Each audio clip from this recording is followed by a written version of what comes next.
What if the world's most powerful military suddenly found its bases under missile attack? In just a few days, Iran launched missiles and drones against multiple U.S. military facilities across the Middle East. While the U.S. intercepted many of them, some bases suffered confirmed damage.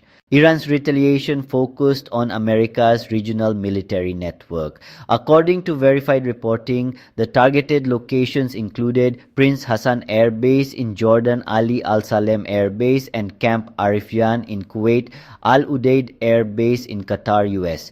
5th Fleet Headquarters in Bahrain, Al Dhafra Air Base in the UAE Prince Sultan Air Base in Saudi Arabia, US facilities near Baghdad, and Erbil in Iraq. These bases are critical for American air operations, logistics, intelligence, and naval power across the Middle East. Iran knows it cannot match the United States in conventional military strength. Instead, it relies on a strategy of ballistic missiles, drones, and saturation attacks. The objective is to overwhelm air defenses, damage military infrastructure, and increase the cost of U.S. military operations in the region. Even when many missiles are intercepted, repeated attacks force the U.S. to spend more resources on defense and strengthen protection at its bases. Independent reports confirm that some U.S. facilities suffered damage. However, there is no independent evidence that Iran neutralized all U.S. bases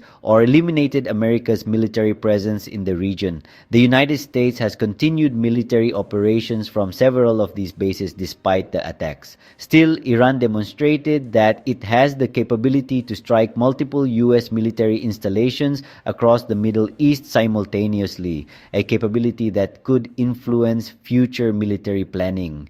The recent conflict has shown that America's regional bases are no longer beyond reach. While the US retains overwhelming military power, Iran has proven it can threaten key installations and complicate American operations through missiles and drones. The strategic contest between these two rivals is far from over. If you enjoyed this analysis, subscribe to Knowledge Suitcase for more in-depth geopolitical and military content.